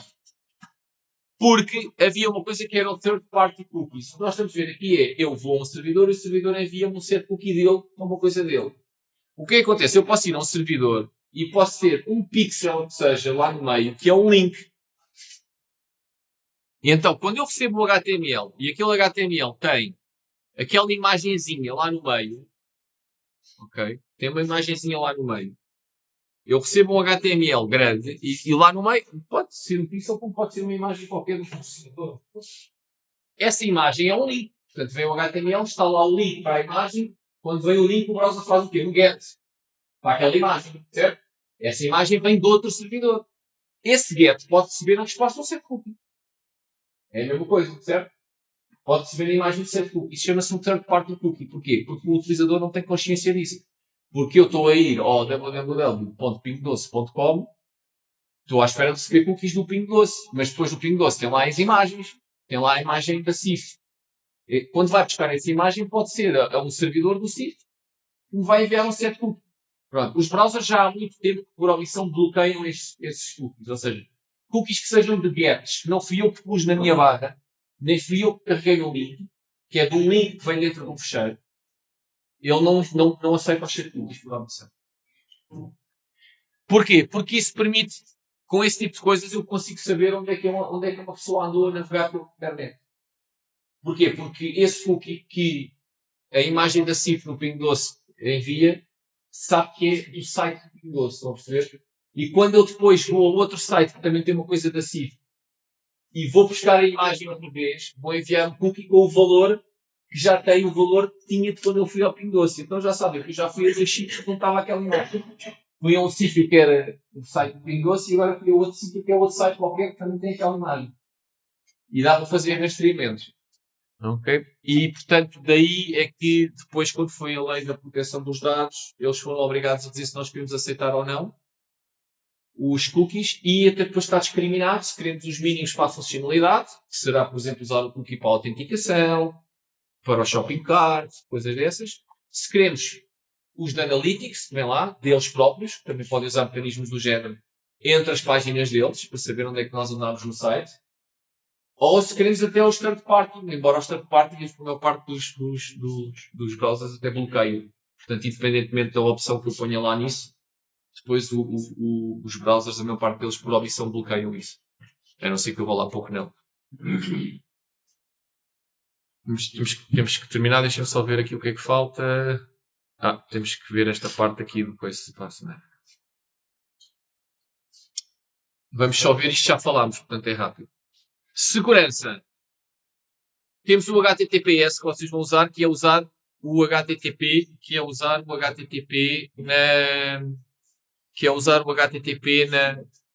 o TLS, desculpem, na ligação, é em cima do TCP. Antes disso, podemos usar esta história da autenticação do RFC 2617, que é o que eu vos tenho estado a dizer do cabeçalho Authorization básico. Mas o que é que acontece aqui? Aqui não é o browser, não é o servidor que está a fazer isto, que é 90% dos sites não é isto que fazem. Okay? O que os sites fazem é, às vezes vocês vão fazer o seu trabalho, vocês vão lá ao link, eles metem-nos um formulário para vocês meterem o username e password. Depois ele recebe no post os conteúdos desse formulário, vai a uma base de dados, verificar se aquele user existe, se aquela password existe. Se for, devolve-nos 200 OK. E nesse 200 OK pode enviar, por exemplo, um set cookie com um valor para depois, nas vezes a seguir, o utilizador já não precisar de pôr o username e a password. Ou pode enviar o tal token que depois ele vai enviar neste cabeçalho Authorization. Mas nesse caso, o cabeçalho Authorization não está a ser usado nesta semântica do HTTP. Na semântica do HTTP é o browser, o servidor, em vez de me enviar um formulário, envia-me um código 401. Authorization Required. E o browser, quando recebe este código, faz aparecer uma janelinha não é do site, é uma janelinha que aparece no browser, quase no meio do não é? Para pôr o username e o password. O que é que ele faz com o username e com o password? Junta as duas coisas numa string e faz uma de duas coisas. Se estiver no modo basic, simplesmente modifica aquilo em base 64. E envia esse valor para passar a authorization. Se estiver no digest, vai fazer um hash. Quando falarmos da segurança, depois vamos ver o que é um hash. Mas um hash é uma coisa um bocadinho melhor, eu vou fazer por base 64. Em qualquer das maneiras, se isto for colocado em HTTP normal, qualquer pessoa que consiga apanhar a ligação pode pegar naquele valor e enviar no terceiro authorization para aquele site e entra. É claro que toda esta troca, o 401 e o envio, pode já ser feita em HTTPS. Se já for feito em HTTPS, já não há esse problema, porque já os cabeçalhos e tudo isso já está a ser enviado separado. Ok? Mas isto é o que é que define se é basic ou se é digest? É esta resposta, porque isto traz o 401 Authorization Required e depois traz este cabeçalho aqui, www.authenticate, e o valor deste cabeçalho é ou basic ou digest. Isto diz ao cliente o quê? Este código diz ao cliente que tem que mostrar a tal janelinha, o username e password. Este valor deste cabeçalho diz-lhe se é para codificar aquilo em base 64 ou se é para fazer o hash. Ok? Pronto. Nada disto é tem alguma segurança de jeito, a não ser que seja em cima da HTTPS. O que acontece? Muitas vezes não se usa isto. Ou só se usa isto quando eu quero ter obrigar a pôr um username no password e não quero tratar eu disso de uma base de dados. E então se usar isso em cima da HTTPS, dá ali uma segurança de cima, porque só mesmo que tem aquele username e password é que consegue entrar. Normalmente, quando estamos a falar de redes sociais, não sei o quê, quando a gente tem que fazer login, não é este mecanismo. É o próprio servidor que me envia um formulário para eu fazer isso. O servidor depois verifica se está tudo correto ou não, e depois envia-me, ou pode-me enviar depois então um cookie, ou um token para eu enviar, para eu depois pôr no cabeçalho authorization, se for o token, ou se for um cookie, para depois eu enviar um cookie. E eu olhar para o cookie e ver que eu já me autentiquei antes, e portanto não precisa de pedir o username e a password outra vez. E isto acontece, e isto não há volta a dar. Se alguém conseguir chegar ao pé do vosso telemóvel e sacar todos os cookies que vocês têm aqui, vai conseguir entrar. Ou todos os valores de barrel que estão guardados, né? Depois vai conseguir entrar em todos os vossos sítios. E isso é possível de fazer, by the way. Portanto, não deixem os telefones sozinhos em sítios, porque isso dá para fazer. Existem devices que conseguem. Agora, isso está sempre a evoluir, mas ao longo dos tempos já se conseguiu fazer. Às vezes depois vai-se descobrir vulnerabilidades no Android que eles vão corrigir, já não é tão fácil. Mas aí não há volta a dar, né? Se alguém conseguir chegar ao device e sacar essa informação, a única maneira que podem fazer isso é não pôr essas coisas e estarem sempre a meter os usernames e as passwords. É um trade-off, né? Entre segurança e comodidade. Pronto, o HTTPS é que realmente dá segurança a isto. O caching já vimos, vamos só ver aqui. Vamos terminar o HTTP todo, depois temos aqui uma conversa que tem mais a ver com a utilização disto. Mas fazemos isso. Para a semana, o e-mail também é mais pequenino. Caching, já tínhamos visto. Portanto, eu posso fazer um get para uma página, receber um 200 OK e depois fazer um pedido. Se nesta resposta ele tiver posto aqui o last modified ou o etag, portanto, ou um ou outro, se tiver aqui ou o etag ou o last modified, este com a data, este com uma coisa que não está definida no standard, eu posso usar ali o que eu quiser como tag para identificar aquilo. Portanto, se eu tiver recebido estes dois, ele até pode enviar os dois. Estão a ver aqui? Se foi modificado depois da data que ele recebeu aqui, ou se a tag for igual à que estava aqui, ou se a data esta for anterior àquela ou igual, ele não envia nada. Em vez de enviar o 200 OK, vai enviar o not modified. Se a data que está aqui, que ele recebeu, a data que vem aqui for anterior à que eu tenho no disco agora, eu vou enviar de novo. Portanto, a data que é enviada aqui, este valor, foi as que foram enviadas aqui na resposta anterior. Quando eu recebo este pedido, eu vou avaliar isto. Vou ver. Isto ainda é a mesma data do fecheiro que eu tenho?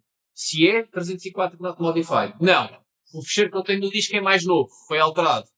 Que eu consigo ver a data do fecheiro. Tenho que enviar de novo. Vocês também vão fazer isto no trabalho. Vão fazer com a data. É mais fácil. Mas o objeto file tem um método que vos diz a data. Foi criado.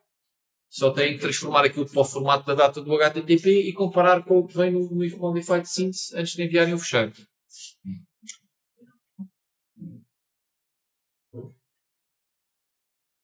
Depois temos os cabeçalhos que permitem ou não eu sequer fazer isto. Que é, eu posso dizer na resposta que o cliente não é suposto guardar nada e, portanto, ele nunca me vai enviar se o last modified ou o Fernando Mendes. Ou, pior ainda, que vocês vão vir a acontecer no trabalho, o cliente nem sequer mandar pedido nenhum. Porque tem já lá o fecheiro e nem sequer envia pedido nenhum. Portanto, nem sequer envia nenhum pedido para... Nem sequer envia nenhum pedido para o cliente. Isso é feito com... No 0 havia este cabeçalho, Pragma no cache. Isto já quase ninguém usa um 0. Portanto, no 1 existe aquele cache control que estava ali na tabela, que existe tanto no pedido como na resposta. E na resposta do fecheiro vocês podem fazer cache control no cache. Okay? Também podem, em vez do no cache, pôr o max age. E então vocês vão enviar o last modified, por exemplo, mas enviam o cache control com o max age. E portanto ele vai ver o quê? Se já passou, desde o last modified, já passou o max age, então não vai enviar o if modified sim, vai fazer o pedido normal. Ok? Pronto. Também pode haver cache em fecheiros externos, mas isso é uma história para mais para a frente. Ok? Pronto.